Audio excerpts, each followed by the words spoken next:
Так, ладно. Ассаламу алейкум рахматуллахи баракату. Дуслар. Вот не знаю, с какой темы начать сегодня. Тему эфира я не обозначил. Просто будем листать и вместе слушать и, как говорится, будем общаться. Итак, начнем, наверное, в настоящее время. Реакция на слова Соловьева. Очередной референдум. Что-то такое. Очень много насчет этого произошло. Давайте послушаем, что творится здесь.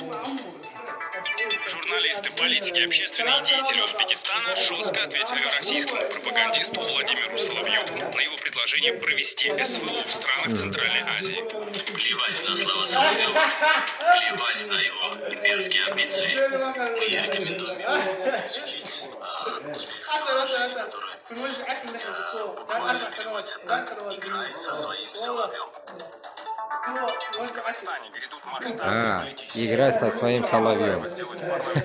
Булбулин bilan o'zing o'ynagin. Наверное. 16-й день антиправительственных протестов в Иране. В стране хоронят погибших в ходе демонстраций. Власти отключили связь и интернет. Подробности сегодня в выпуске. Да, 8 часов назад было. В прямом эфире программы «Азия» в Бишкекской студии. Я Шавкат Тургаев. Здравствуйте. Итак, начинаем. Давайте. Журналисты, политики, общественные деятели Узбекистана резко отреагировали на высказывание Владимира Соловьева. После слов о возможном проведении специальной военной операции в странах Центральной Азии российского пропагандиста предлагают признать персоной нон-грата. С таким предложением выступил журналист Ильяс Сафаров. По его мнению, подобные заявления – это не просто хайп, а политический сигнал, который отражает опасность. А где этот Бахтиер или Бахадыр? Дать жесткую оценку словам Соловьева. Экономист Отабек Бакиров считает, что всем внешнеполитическим ведомствам стран Центральной Азии нужно выступить с совместной нотой. А вот депутат парламента Узбекистана Алишер Кадыров призвал относиться хладнокровно к заявлению пропагандиста. Лидер партии Милити Ганеш считает, что слова российского телеведущего, я процитирую, лишь подтверждают степень его беспомощности и ущербности. Конец цитаты. Другой нардеп Бубур Бекмуродов самого Соловьева назвал фантастом, а его заявление провокацией, которая превращает друзей в врагов. Плевать на слова Соловьева, плевать на его имперские амбиции. Мы рекомендуем ему изучить узбекское выражение, которое буквально переводится так: «Играй со своим Соловьем». Один из первых на слова Соловьева отреагировал ректор университета журналистики и массовых коммуникаций Узбекистана Шерзохон Кудратхуджа. У себя в телеграм-канале он назвал это пропагандой без тормозов. Кудратхуджа считает, что Соловьев озвучил то, что ранее старались скрывать, но при этом отметил, что такие высказывания не стоит расценивать как мнение российского истеблишмента.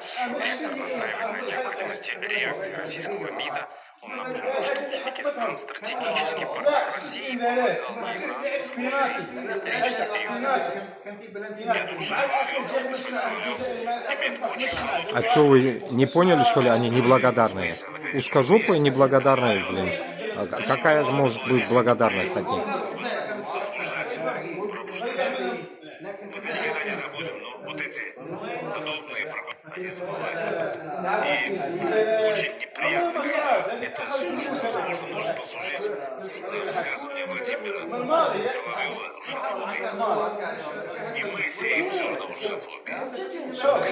Причем высшее политическое руководство Узбекистана пока не отреагировало на высказывание Владимира Соловьева. Также не последовали комментарии от МИДов или властей других стран Центральной Азии. Армения — единственное государство, которое дало официальный ответ на слова пропагандиста. Министерство иностранных дел вручило ноту протеста российскому послу в Ереване. В Казахстане, возможно, в ближайшее время состоится очередной референдум. Накануне президент Касым-Жомарт Токаев принял государственного советника Ерлана Карина и своего помощника Ержана Жиенбаева, которые доложили ему о работе над конституционной реформой. Политолог Гази Сабишев предполагает, что уже 20 января во время заседания Национального Курултая объявят дату проведения референдума нет, по у меня переходу ютуба на нет, всё. однопалатный парламент. Тикток сегодня. Также Абишев полагает, что в зависимости от результатов Сколько? голосования могут быть В ТикТоке проведены никого. досрочные парламентские выборы. Нет, вот Все ТикТок же он подробности такой. у нас Ачкитова. Выступая 8 сентября прошлого года с ежегодным посланием народу, Касым-Жомарт Токаев впервые высказал идею об изменении парламентской ветви власти. Сейчас в Казахстане действует двухпалатная система с Сенатом, Верхней Палатой и Мажилисом, Нижней. Глава государства считает, что можно оставить только Мажилис. И вот накануне Токаев принял у себя государственного советника Ерлана Карина и своего помощника Ержана Жиенбаева, которые доложили о подготовке парламентской реформы. Ержан Жиенбаев ознакомил главу государства с новыми предложениями выступающими членов рабочей группы и общественности в отношении конституционной реформы. Глава государства отметил необходимость учета всех высказанных мнений и инициатив. Президент также заявил, что окончательное решение по конституционной реформе примут граждане нашей страны в ходе общенародного референдума. Учитывая, что новость о работе над конституционной реформой была объединена с анонсом национального Курултая, можно предположить, что именно во время этого мероприятия и будет названа дата голосования за изменение структуры парламента. Политолог Газиз Абишев полагает, если на референдуме будет принято решение о переходе к одномандатному парламенту, то следует провести и внеочередные парламентские выборы. И причины здесь не столько политические, сколько экономические. На мировом рынке маячит падение цен на нефть в связи с избытком предложения. Нужно понимать, что бюджетный дефицит никуда не делся, а макроэкономическая ситуация может ухудшаться в связи с потому что цены на нефть, наш бюджет продолжает, вся экономика в целом продолжает сильно зависеть от торговли нефтью.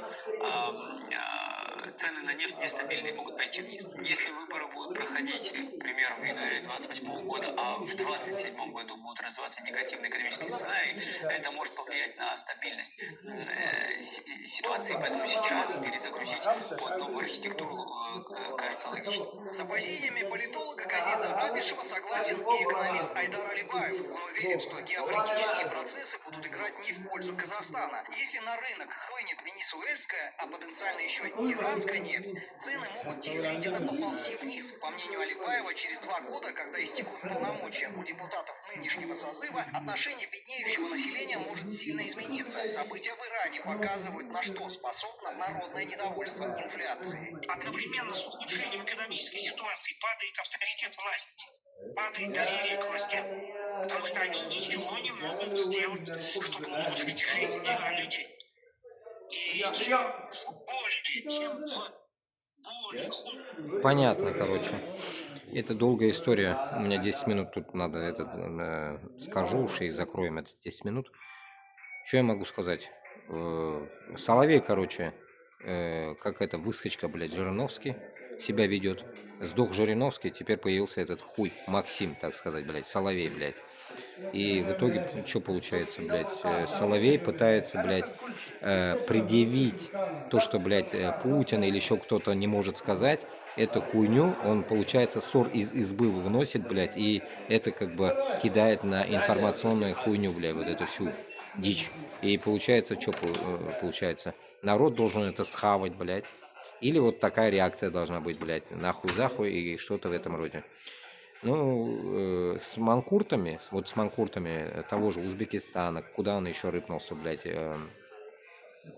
Таджикистана, куда он еще что-то сказал, Казахстан, да, Сема, да, куда он, блин, предъяву кинул. С этими манкуртами ответ, как положено, не будет, как положено, не будет. Это сейчас просто при Мирзияеве какие-то вот такие появились алишерки, выскочки тоже с Узбекистана. Ну, как-то вроде бы их и поддерживаешь, но в то же время, блядь, если твоя власть не сменена, хули их поддерживать, блядь. Они же в этом говне копаются, блядь. Вот я в тот день только вам загрузил одно видео какого-то старика, который сказал, что Каримов хуёвый, и тут пошла волна, блядь, за каримовских, блядь, вот этот молодняк ебучий, нахуй, узбекский молодняк, который при Каримове родился, и при Каримове, конечно, живые еще. Каримов сдох, они живые. И вот этот каримовский молодняк, нахуй, пиздит о том, что при Каримове было хорошо, блядь. Конечно, хорошо, блядь. У вас мобилизации не было, войны не было. Только если с этой стороны смотреть, хорошо. А так, блядь, вы как бичевали, так и бичуете, блядь. Как вы подметали, нахуй, улицы Москвы, так и, блядь, подметаете улицы Москвы. Ничего не изменилось. Хули вы мне, блядь, хотите еще про Каримова рассказать хорошие, блядь. Сейчас продолжим эту тему, сейчас сохраню здесь 10 минут.